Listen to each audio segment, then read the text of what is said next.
part of the oral history project. It's November 17th, the interview of, in the Phys educational department, Marc Rosenberg and Raoul Nacinovich. That wasn't bad. That wasn't bad. Give her a break. And it's being done on November 17th at 1 o'clock in the office there on Carroll Pole. I teach sociology. Okay, and I'm going to turn it over now. And maybe if, Mark, you could tell us when you started at FIT, how long you've been here, go back. Actually, I was his sixth man on the basketball court. Don't be nasty. Way back in the 50s, early 60s. When Raoul was coaching, I was refereeing. And I used to get games here. So I was a referee on the court. So I claimed to be his sixth man because he couldn't win without me. Right. Couldn't win with But I started teaching here part-time in 66 and full-time in 67. What do you mean you were refereeing? I was a basketball referee. And he was the basketball coach. For FIT? Right. I see. And I was teaching at DeWitt Clinton High School in those days, or at Franklin K. Lane, I don't remember where. And I used to come down here and referee games occasionally. And you started... And he needed me desperately. And so how many years is it when... Well, he's been teaching here since 59. I've been here since 66, 67 full-time. Unfortunately, we went to college together, along with Judy Parker. We go back over 40 years now. And Raoul, when did you start here? September 1959. When they opened up, the C building had opened up then. They had moved over from the high school. And that's when they opened the C building. And at one time, that was the only building we had, was the C building. Plus Nagler Hall. No, Nagler Hall came after that. We used to have tenements across the street. Oh. We had, I think, approximately, must have been about 900 students. You know, the cliche was we were a family. It was easy to be a family because we were so small. We knew every student by name, every single one of them. We knew all the faculty. It was all like a family. A family, and because of size, or? Yeah. Because of size. Small knit group. And also, because of the size, you had, unfortunately, what you don't have now is more of faculty involvement with the activities of students and the availability of faculty to students, etc. What are your present positions now? We're both full professors in physical education. In physical education. And you no longer work with the basketball teams? I'm the athletic director. I handle all the teams. He's retired. I coached for 22 years. I coached bowling and tennis. And I gave it up about 7 years ago or so. Okay. 6 years ago. I pay the bills. No, I do the paperwork. Student Association pays the bills. Could you talk a little about the changes you've seen, you know, what it was like in the early days at FIT? Well, I think, you know, we pointed out that because of the fact that it was much smaller then, there was more involvement with the faculty to the activities of the college. I can give you an example. When they had the great blackout in New York City, I mean, you had faculty people here catering to students, helping them out. We set up mats in the gym so the kids could sleep. They couldn't travel. Food service was feeding them because all the food and ice cream was melting. I missed all that. Right.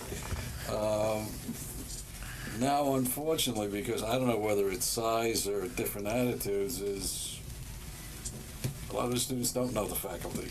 We don't have a lot of faculty involvement with student activities. I mean, we used to have faculty talent shows, and it was packed. We'd have picnics with the kids, normally during freshman orientation. We had dances. And dances. Friday night, there was a dance. Activities have changed, not only for the students as well as faculty. Now, I don't know if that's due to the fact that there are more part-timers who have other commitments and other jobs, and the smaller number now of full-time faculty. I don't know if that's a contributing cause. That's been one big change. Students complain about that too. It's becoming like a major university where you're a number. Here's an interesting analogy. I don't know what to make of it, but it just occurred to me. Years ago, we had a small gym in the C building basement. That big knitting laboratory, that was our gym. We had one tennis court. 18 faculty members would come out every Wednesday night to play. Now we have 2 courts. 4 faculty members come out to play. Something happened that camaraderie that we used to have. I don't know what it is. People die, people retire, but attitudes change terribly, and I find it no longer any fun.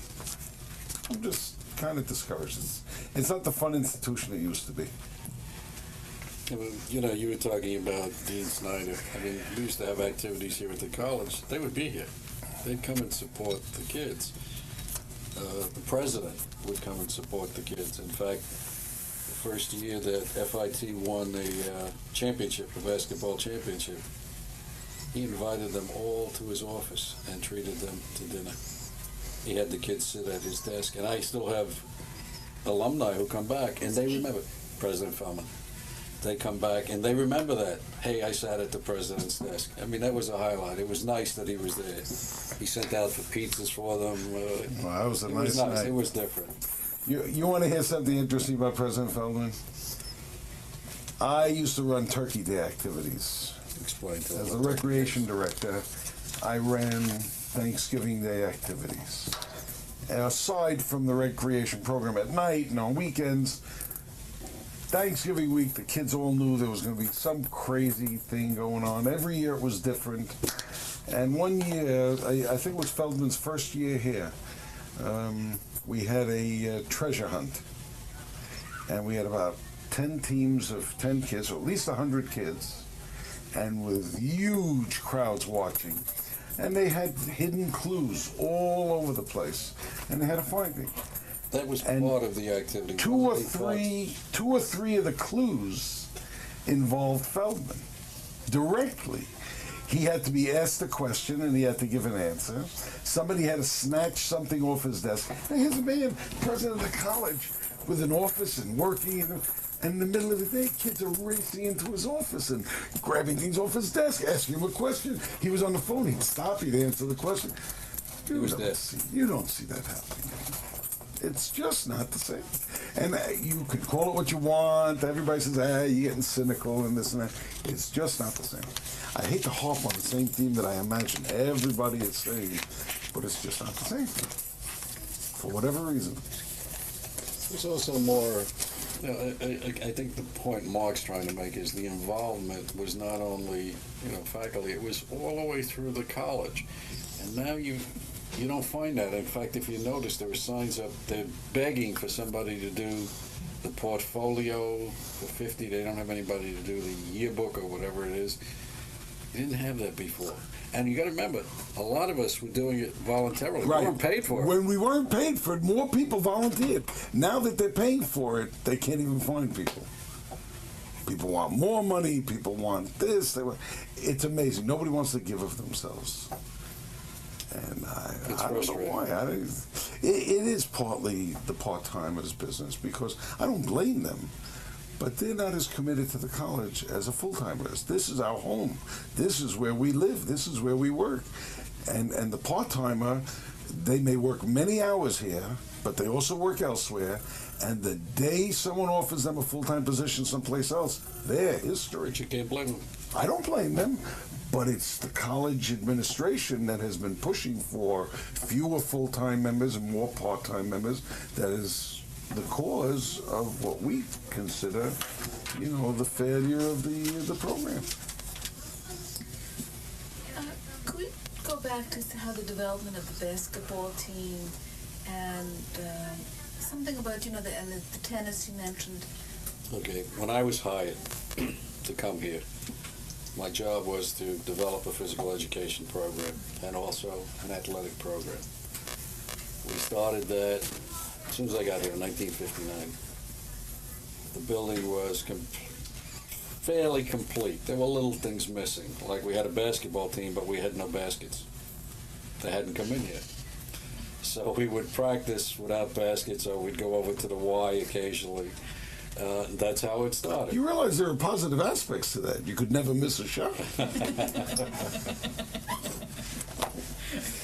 That's how it started. From that, we developed programs where we found students would support it. For example, people say, yeah, why don't you have girls basketball?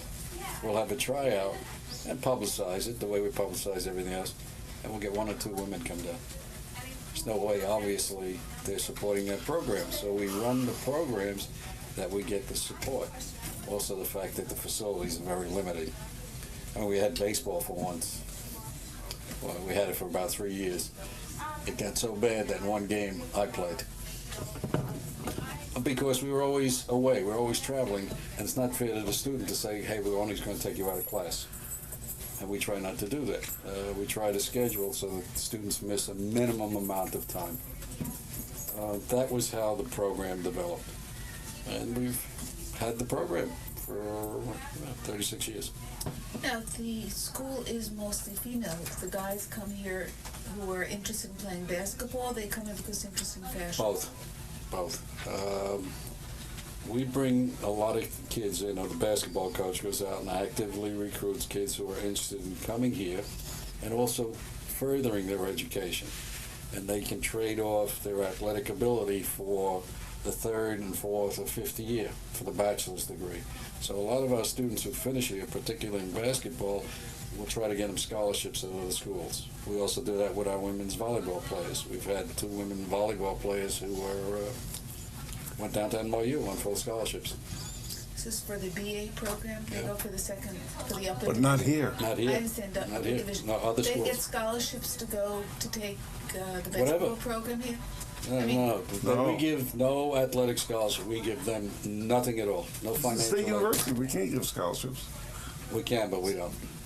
I mean, that's an excuse that we can't, but it can be done. It can be done. They get nothing at all to come here. The fact that they want to come here. Fortunately, we have good coaches who are motivating, and we have some good kids. And most of our athletes are good kids. If you notice, you don't see most of them hanging around. We have a study hall program for them. They must be in the study hall, and they're monitored by the coaches. So very few times will you see an athlete, and if it's one kid, who gets into a little bit of trouble, it's usually the whole program, and we're constantly defending that. And they stay here for their associate's degree? Most of them, yeah. Most of them will, some do, but some of them will go on to a 4-year school. They only need, 48 credits to go on to another school. And most of the other colleges will give them 3 years to complete, an additional 3 years to complete their bachelor's degree. We've had a lot of kids go on, a lot. Yeah, prime example is Rippy. He was a Rippy student was of a student ours of in ours. 67, 68. We were able to get him a scholarship to go out to a college in Kansas. He finished his bachelor's degree, and And he has a whole athletic career out of it. we have Dr. Horace Williams, who went through our program. We got him a scholarship to go to Pratt, and now he's in urban planning, and he's on the board of Pratt Institute. We've had Warren Vogel, who was 2 years ago, was voted the alumni of the year. He came through our program. A fellow named Tom Mahoney, who owns, besides Ocean Pacific, 6 other companies. He went through our program. We have a kid called Jerry Grossman, who at the age of 39 retired. He went through the management program. We have a lot of success stories. Not too many people know about it, though. You don't get the coverage here. The coverage of student activities is not the greatest. Or Mark, off the record. Knock it off the record, okay? So, we've talked about the basketball team. You mentioned the volleyball team. Could you talk We also have an excellent women's tennis team. who in the last 9 years has won. We're a member of the National Junior College Athletic Association. That's like the 4-year schools are members of the NCAA. The junior college and 2-year schools, that's their division. We were able to win that championship 4 out of the last 9 years. Finished second and third the last 2 years. So we have, the programs we have are successful. And again, that's doing a lot to the coaches who put in a great deal of time and effort. And what are some of the other, you have classes as well? Dance classes? And We have, ready? Starting from the top, we have health education classes. We have stress management. We have human sexuality. We have modern dance, jazz dance. Folk dance. We used to have folk dance. We have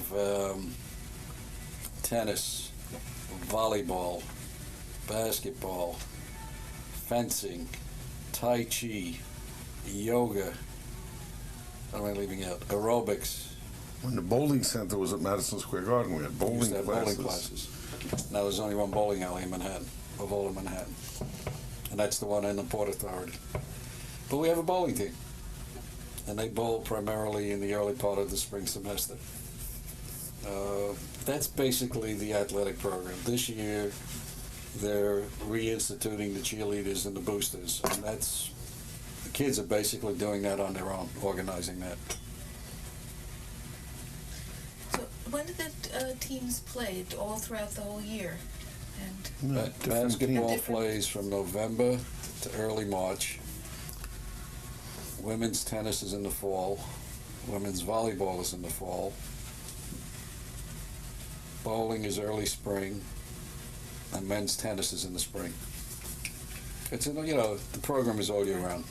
All year round. Because you're working, I'm even working on scheduling and things like reserving the vans during the summer and everything like that.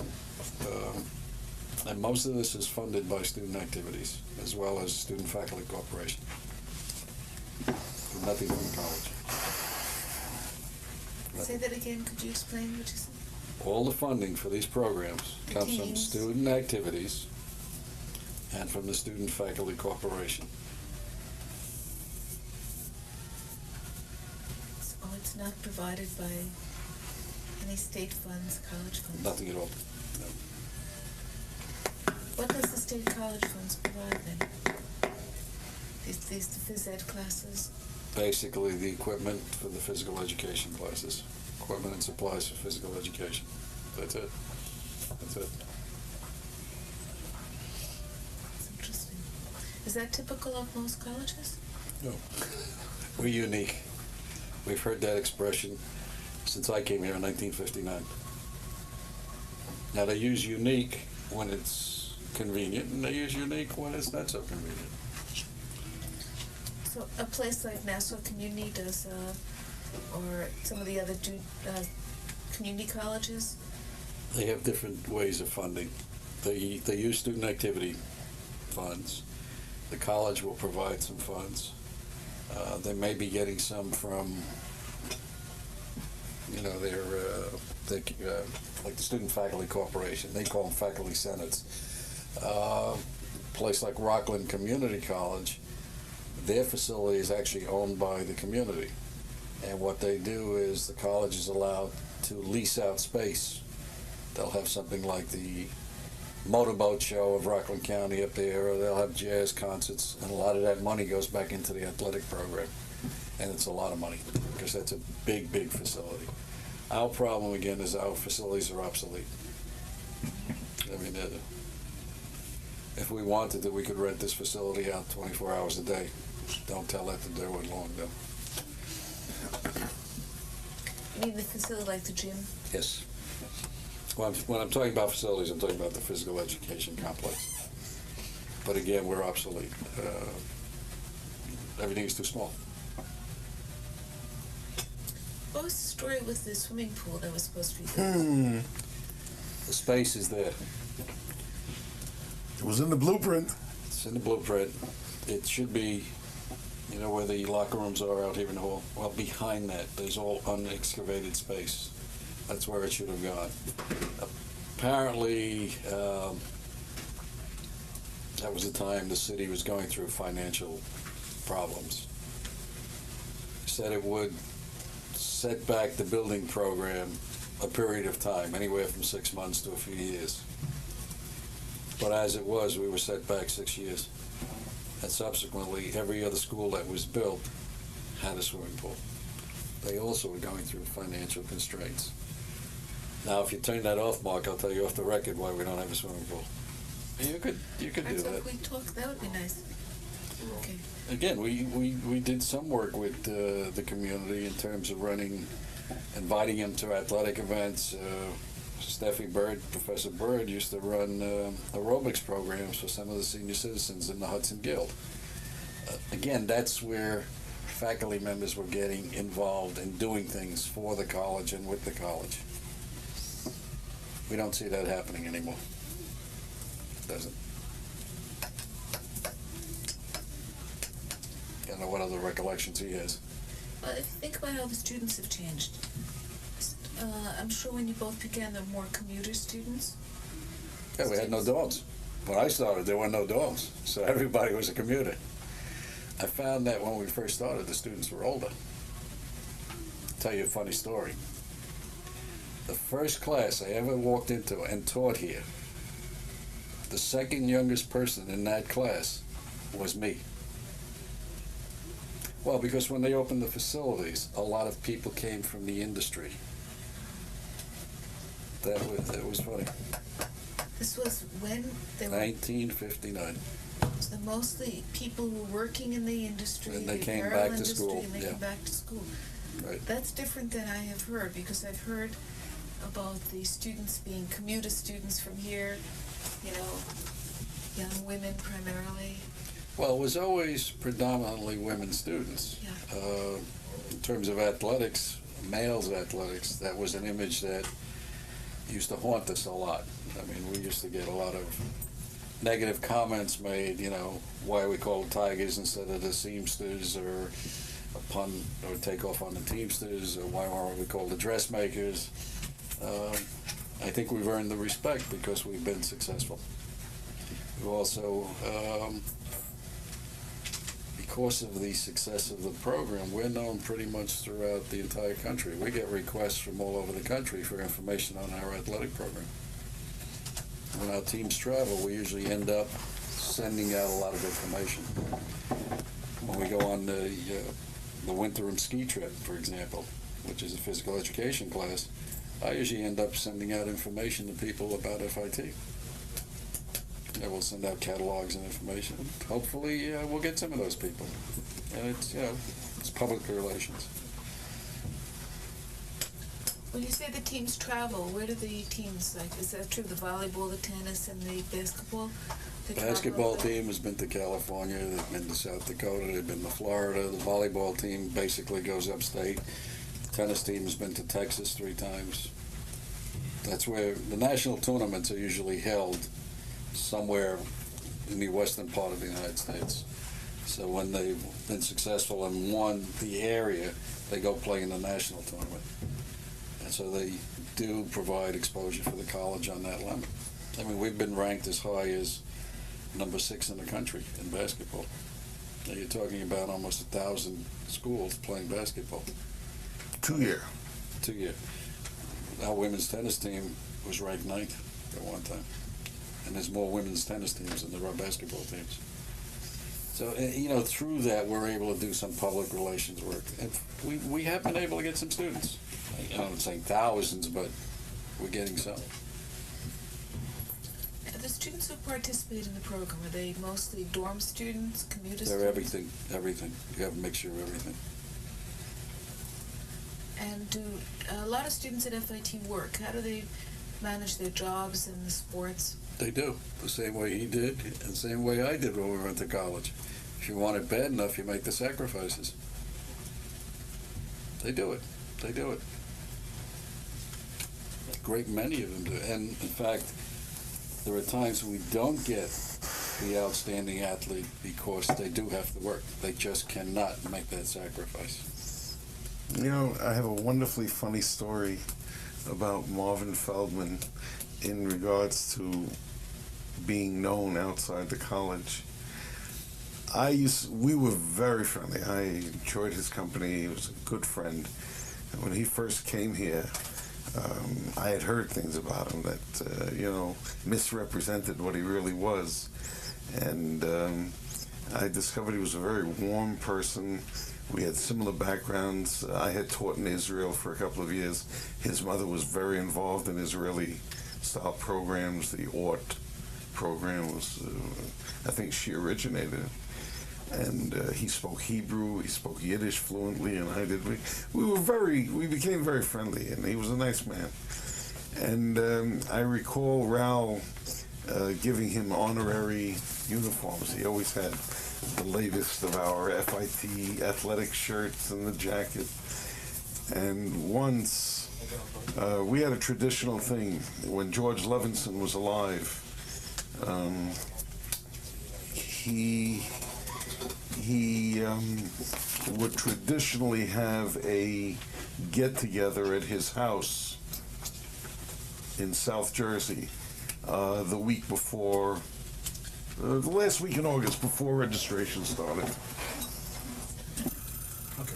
Marvin always received the nicest and latest of our uniforms, and he wore them proudly. He always claimed that he wanted to retire from the presidency and come back in our department as a golf instructor. So this was when we were a very close-knit family. We were very friendly. Gladys Marcus was, before she was the dean, she was chairman of the social science department. And all of these people, Lou Stoller, Judy Parkis, myself, Raoul, and President Feldman, we always got together at George's house that final weekend before we had to come back to school late in August, early September. Well, I had been teasing Marvin about another story, which I'm not going to tell on camera because I'll get hung. But I had been teasing him for a number of years about this story. He always wanted to get even with me. And this particular weekend, he got even. He was an avid motorcyclist. He owned several motorcycles, and he was just a great one of the guys type guy.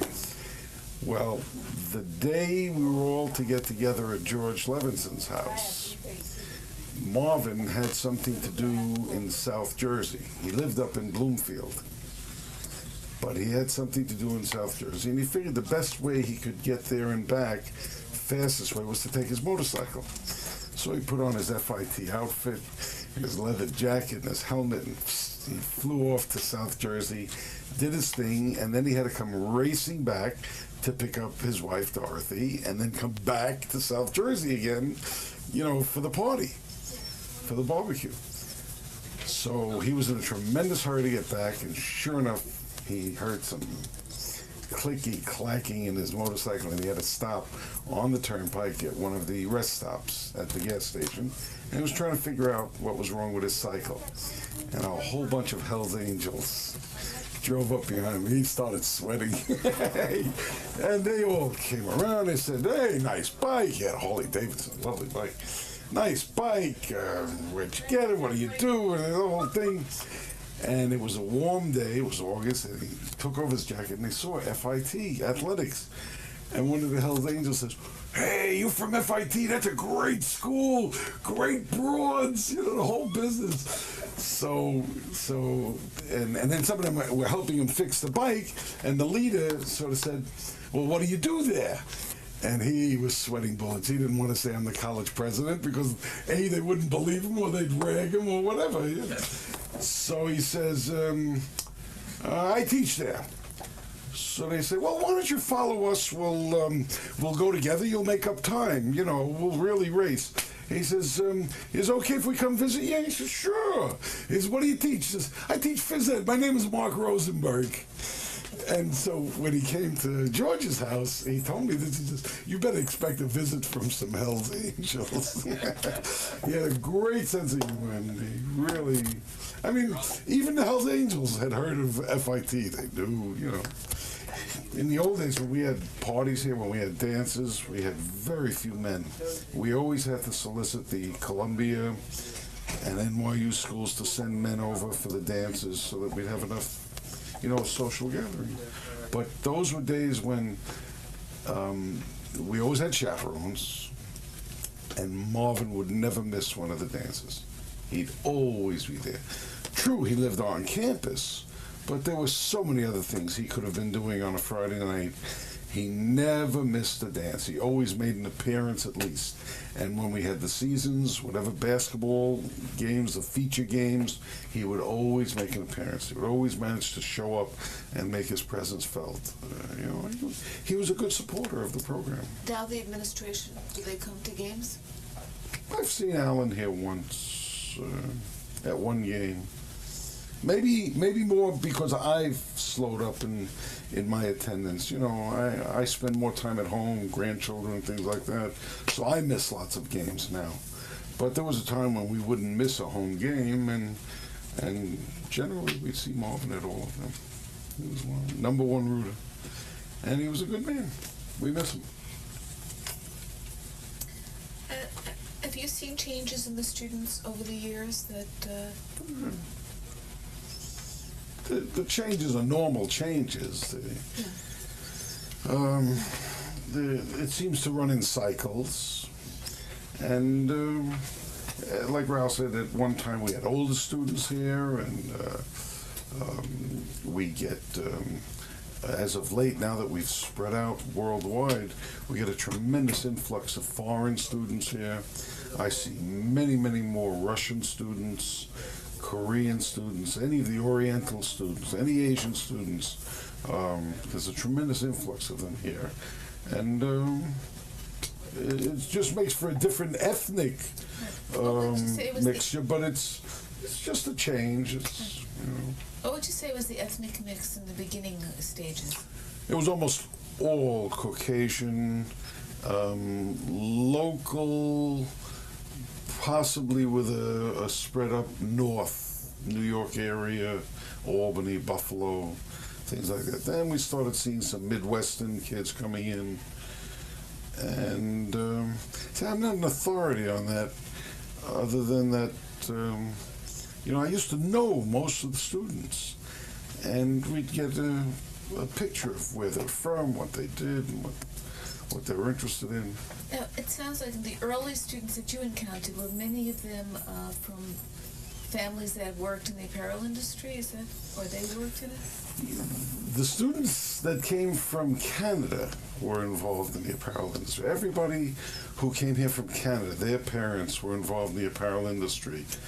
Other than that, I'm not sure if there was a connection, between what the students' parents did and why they were here. I think I never really stopped to examine that. That wasn't my thing, so I really couldn't tell you with any authority. Yeah, you worked mostly with the teams, like you said, tennis? Tennis team was my primary. I've always taught tennis. And the funny thing, I recently went to see a movie called The Road to Wellville. It just came out in the theaters. Wonderfully funny movie. And it was filmed almost completely at the Mohunk Mountain House up in New Paltz. And when I took my teams, both the bowling team in the fall and the tennis team in the spring, they were co-ed. And we would make arrangements to go to Dutchess Community College and New Paltz State College. I had friends there, so they would arrange practice matches because we're a 2-year college and they were a 4-year college. But you could have a scrimmage with them. And then our regular match was with Dutchess. So we would spend a whole weekend in New Paltz and do a match on Friday, a match on Saturday, and then Sunday would be like a free day, and we would tour. And one of the popular tour spots was always Mohunk Mountain House, and I would arrange to take. I don't know if you're familiar with the place. It's a magnificent area with a man-made lake, beautiful old house, and we used to take the teams there, and you can go hiking in the woods and climbing, rock climbing, and they loved it. And I'm just waiting, I'm positive that kids who've been on my tennis team, if they ever go see that movie, they're going to recognize Mohawk Mountain House immediately. I'm kind of expecting phone calls from kids I haven't seen in 10, 15 years. Steve Jacobson says hello. Steve Jacobson, boy, you really go back. in Atlanta now. No kidding. That's a name from mid-60s, late 60s. Student? He was involved, what company was he involved with? I know he's got his own sweater manufacturing. Oh, yeah. He had like children's clothing. It never failed. After he graduated, he would come back and play tennis with us on the faculty night. We used to invite him back. He'd always come in with a bundle because I had just started teaching there, and I had two little twins that were born in Israel.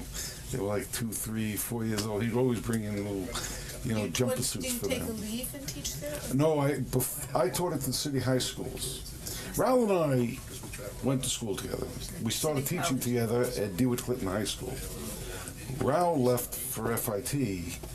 I left for Brooklyn, Franklin K. Lane High School, and from Franklin K. Lane I went to Israel to teach as a visiting professor for 2 years.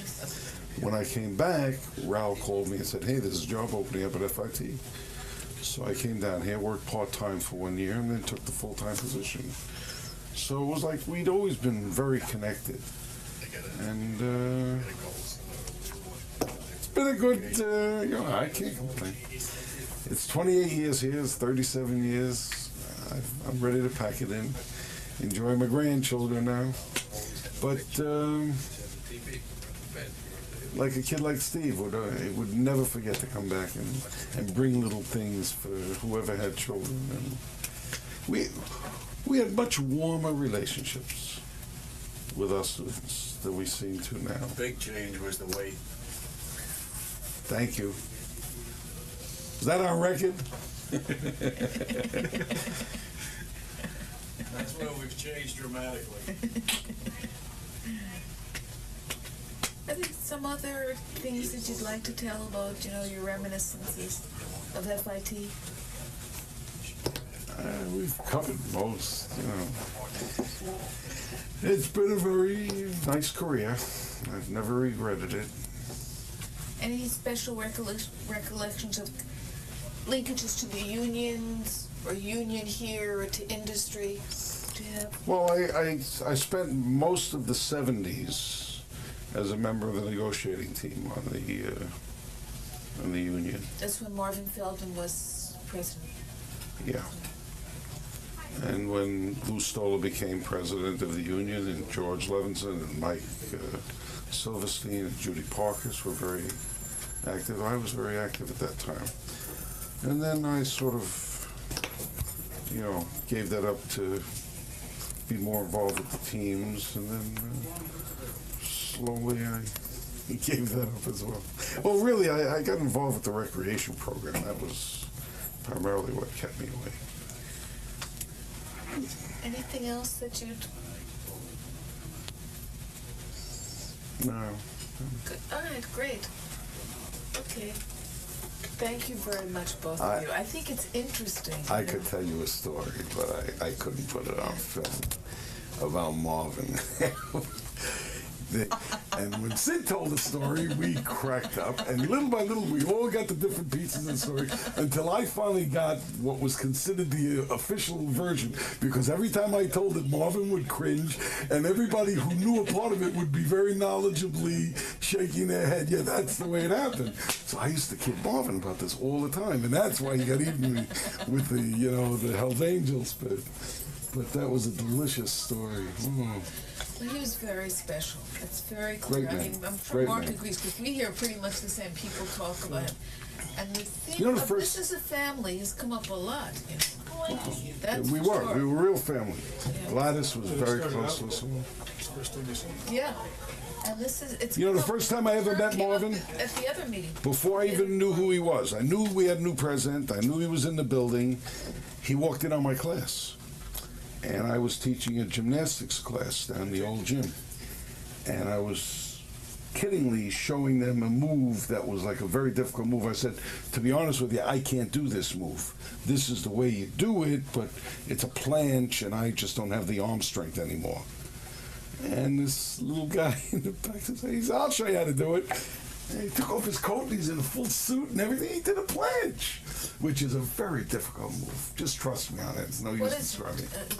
It's like a handstand, but instead of your feet up in the air, your body is horizontal to the floor, and your hands are supporting yourself there. And he did it, and I looked at him, who the hell is this guy? And then he introduced himself, I'm President Feldman. I said, oh, smoke. Then when I met him again a couple of weeks later at a dance, I first found out, I found out that he was from West Point, and that's why he knew gymnastics so well. But I had no idea that he was such a heavy Yiddish background. I come from a very Yiddish, traditional Yiddish background. My father was a well-known Yiddish writer, and he knew of my father. So when we first met at a dance and we really got to know each other, we found out that we had tremendous, links. Well, wasn't it true of the students here also? Because the garment industry... In terms of ethnicity or their warmth? No, not in terms of the warmth. I mean, were there a lot of students from this Eastern European Jewish background or in the apparel industry? No, I don't think so. I'm sure there were, but I didn't recognize any of it. I didn't see any of it. By the time the students come to us, they have no accents. There's no way of determining that they come from. Yeah. Whereas the Russian students that come, obviously have accents. Ethnic students, you recognize, that they're not sort of local. But in those days, when it was mostly Caucasian and I guess 10-15% black, we didn't have as many Puerto Rican students as we have now, and that was basically the breakdown. And so when you met a young lady, you had no idea whether she was Jewish or not, except if you were familiar with names, and you had no idea what her parents did if you didn't ask. And there was no sort of reason for us to ask. Once in a while, we took advantage of not the general population, but any of the students that we had who got into the industry. It wasn't through their parents, but whenever I had a young lady who would graduate, who had been on my tennis team, if I knew that she had a job somewhere, I would refer future students to her. I said, you want a part-time job? You want this? Call this girl. She used to be on my team. I have a young man who runs a tennis shop in Grand Central Station. To this day, I had him as a student 15 years ago. And to this day, he accepts any one of our students, no tax, gives them tremendous prices. He knows it's a state university. He took my tennis class, and he's just passing on. The kids get rackets, they get shoes, they get equipment, and he's a nice young fellow. He's also looking to date. He'd like to meet some of the young women. It's one of his things, but we use a lot of our graduates that way. Raoul tells you about, some of the more spectacular names that he had who have become very successful in the business. I'm talking about just run-of-the-mill people who have a variety of jobs in the industry. We try to keep in touch because we pass on other students to them. But as of late, I'd say the last 10 years or so, that hasn't been happening. Why is that? I backed off. I stopped coaching about 6-7 years ago. Things changed. They changed dramatically here. It's hard to explain to you what it means that they changed. But if so many people are saying it and so many people are disappointed, something had to have been there that was once very, vital to us, and that's no longer there. So somebody's talking about something. It's not just a phantom thing. I got to go to class, folks. Okay, thank you very much.